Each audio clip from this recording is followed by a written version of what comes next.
Assalamualaikum warahmatullahi wabarakatuh. Selamat sore anak-anak. Untuk materi sekarang, untuk mata pelajaran agribisnis pakan ternak unggas, di sini yaitu temanya menganalisis kebutuhan pasar.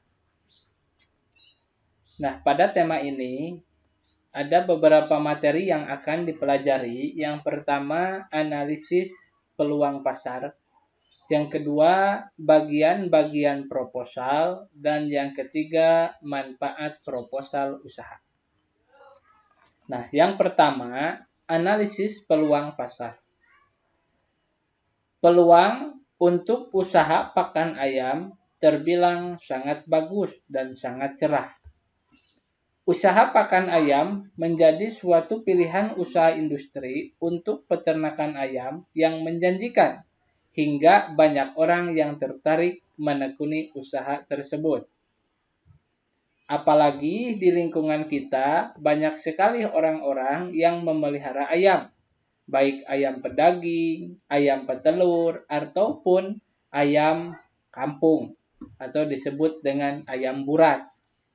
Nah, ketika seseorang banyak yang memelihara ayam, maka dibutuhkanlah pakan ternak, khususnya pakan untuk ayam.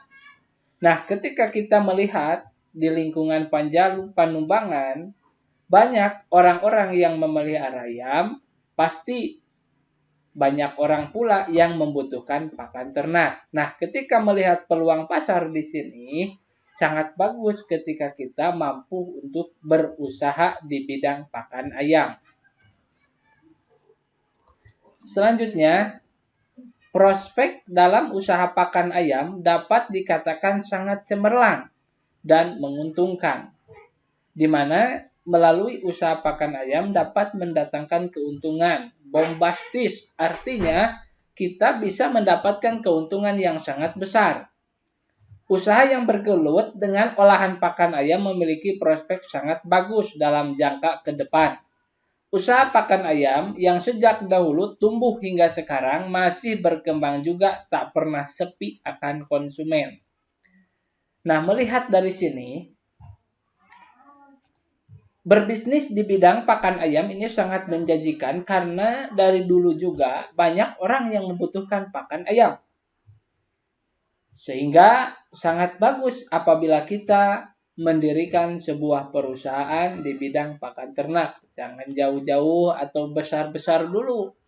Yang kecil-kecil saja. Contohnya, pakan ayam petelur itu cuma 3 campuran, konsentrat, dedak, dan jagung. Nah, apabila kita mampu untuk mencampurnya, mampu menghitung komposisinya, kita bisa berjualan pakan ternak petelur, sehingga itu bisa didapatkan penghasilan yang sangat menggiurkan.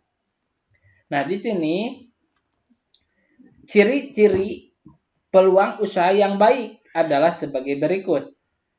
Nah, ketika kita melihat usaha pakan ini sangat menjanjikan, karena banyak di kita orang-orang yang memelihara ayam tetapi sedikit pabrik pakan. Walaupun ada yang berjualan, itu didapatkan dari PT New Hope Tangerang. Nah, di dalam peluang usaha yang baik, di sini yang pertama, peluang itu orsinil dan tidak meniru. Ini ciri peluang usaha yang baik. Karena di kita itu belum ada pabrik pakan yang menjual pakan atau pakan rumahan di perumahan-perumahan yang membuat pakan ayam, belum. Sehingga peluang itu orsinil, artinya di lingkungan kita belum ada pabrik pakan, sehingga itu adalah peluang usaha yang sangat bagus. Usaha yang sukses itu tidak meniru usaha orang lain. Usaha yang meniru orang lain hasilnya belum tentu sama. Nah, di sini sangat bagus karena belum ada pabrik pakan yang besar di daerah Panjalu, Ciamis, ataupun Panumbangan. Selanjutnya, yang kedua, ciri peluang usaha yang baik, peluang itu harus dapat mengantisipasi perubahan persaingan dan kebutuhan pasar di masa mendatang. Dalam arti, peluang itu bisa terus ditingkatkan nilai jualnya serta bisa terus diinovasi. Semakin banyak para peternak, maka semakin banyak pula pakan yang dibutuhkan. Semakin banyak pakan yang dibutuhkan, maka semakin besar peluang kita di dalam usaha pakan ternak unggas. Ketiga, benar-benar sesuai dengan keinginan agar peluang bisa bertahan lama. Nah, di kita banyaknya ayam apa yang kita pelihara atau di lingkungan kita, contohnya sekarang karena pedaging, harga ayamnya lagi murah, banyak sekali yang memelihara ayam petelur karena harga telur itu sangat normal. Sehingga sangat bagus ketika kita berbisnis di bidang pakan unggas petelur atau ayam petelur. Itu sangat dibutuhkan oleh keinginan pasar atau keinginan masyarakat. Keempat, tingkat visibilitas atau kelayakan usaha. Nah, kelayakan usahanya harus benar-benar teruji. Untuk itu dilakukan riset dan trial atau uji coba dalam pasar. Kelima, bersifat ide yang kreatif dan inovatif bukan tiruan dari ide orang lain. Nah, ketika kita membuka peluang usaha ini bukan tiruan dari orang lain, tetapi hasil ide gagasan sendiri, itu sangat bagus. Keenam, ada keyakinan bisa mewujudkan dan sukses untuk menjalankannya. Ketujuh, ada rasa senang menjalankannya dan benar-benar suka dengan bisnis tersebut. Nah, itu adalah ciri-ciri peluang usaha yang baik adalah sebagai berikut. Nah, kedua, bagian-bagian proposal. Nah, di dalam usaha kita itu ketika ingin mendapatkan dana, kita itu harus mampu untuk mengajukan dana tersebut. Misalkan mau mengajukan ke bank untuk dana bantuan untuk digunakan modal usaha, maka di sini kita harus membuat proposal. Nah, kita kalau ingin mendirikan usaha dan ingin membuat proposal harus tahu bagian-bagian proposal. Nah, di sini bagian-bagian proposal di sini yang pertama ada pendahuluan. Nah, di pendahuluan latar belakang pendirian usaha. Nih, mengapa kita mendirikan usaha tersebut? Alasannya apa? Nah, kita melihat kondisi lingkungan di sini, bisa diisi dengan kondisi lingkungan di sini. Yang kedua, visi perusahaan. Nah, visi kita mendirikan perusahaan itu apa? Dituangkan di dalam proposal. Lalu misi perusahaan itu seperti apa? Dituangkan juga di proposal. Nah, jadi di bagian-bagian proposal, yang bagian A ada pendahuluan, yang isinya adalah latar belakang pendirian usaha, visi perusahaan, dan misi perusahaan. Selanjutnya di bagian B ada tujuan. Nah, tujuan didirikannya usaha tersebut apa? Ya, otomatis untuk mendirikan usaha dan mendapatkan keuntungan. Dan supaya mengurangi pengangguran. Karena dengan adanya pabrik, pakan, atau pendirian usaha tersebut, maka banyak orang-orang yang bekerja. Sehingga kalau banyak orang yang bekerja, tingkat pengangguran akan berkurang. Ketiga, C, kepengurusan. Nah, di dalam proposal ini harus ada struktur organisasi penanggung jawab perusahaan. Misalkan dari pemiliknya siapa, ke bawahnya direkturnya siapa, sekretarisnya siapa, bendaharanya siapa, manajernya siapa. Ini harus dituangkan di dalam proposal kepengurusannya. Yang kedua, ini identitas perusahaan. Nah, di identitas perusahaan yaitu satu, ada nama perusahaan. Nah, jadi di proposal tersebut harus ada nama perusahaan.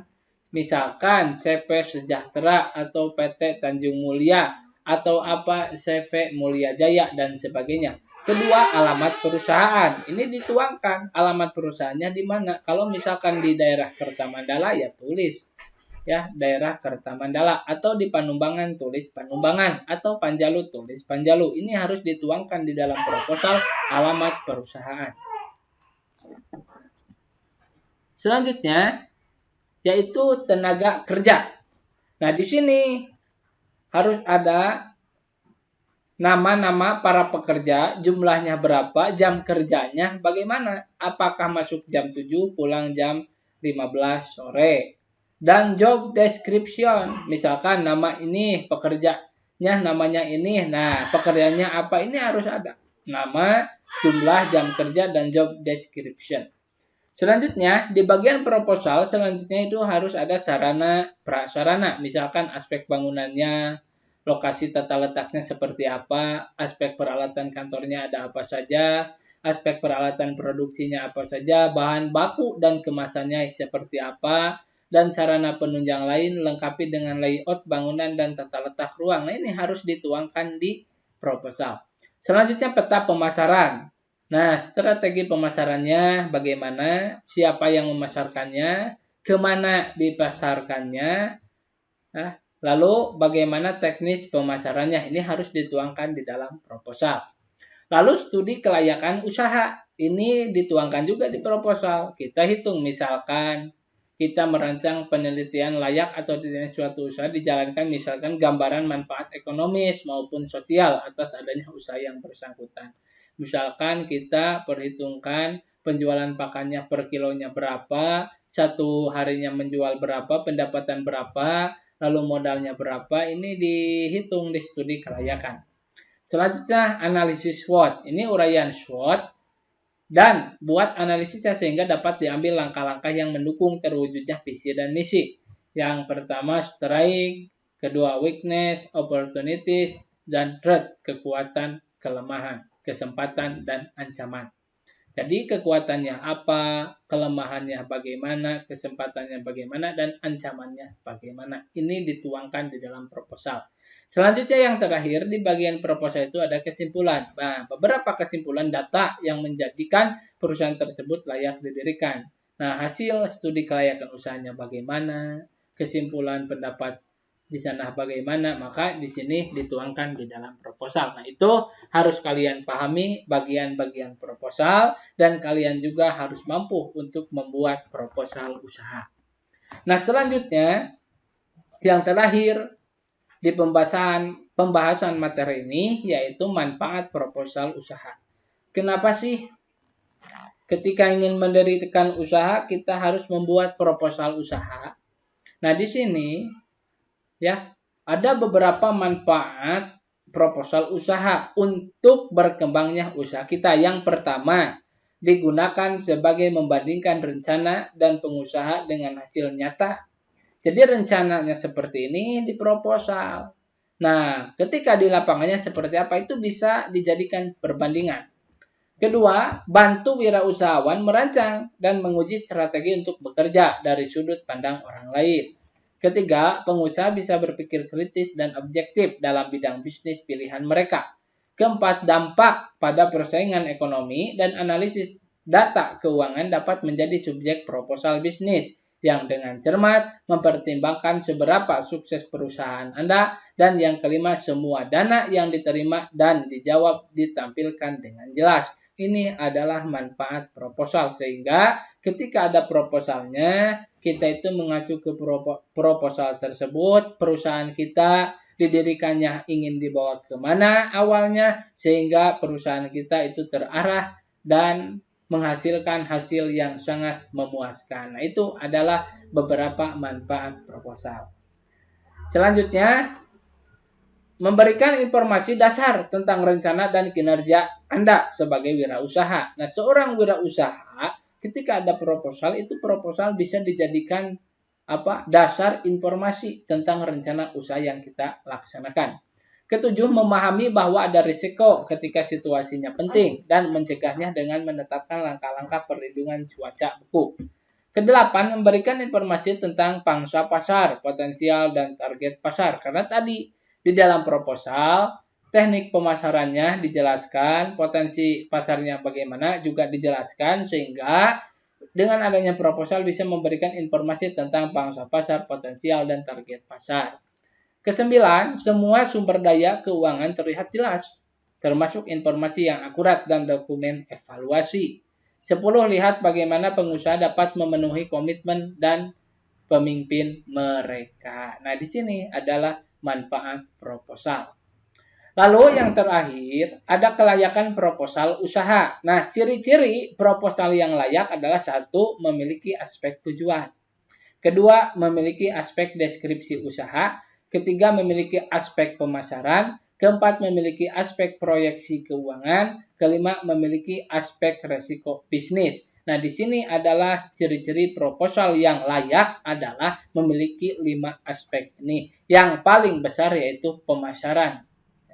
Nah, ini ketika kalian melihat atau menilai suatu proposal usaha, lihat apakah ada kelima aspek ini. Kalau ada, maka proposal tersebut layak. Nah, ketika kalian juga ingin jadi pengusaha, membuat proposal, maka harus memiliki 5 aspek ini di dalam proposal tersebut. Sehingga dikatakan layak proposal tersebut apabila ada 5 aspek.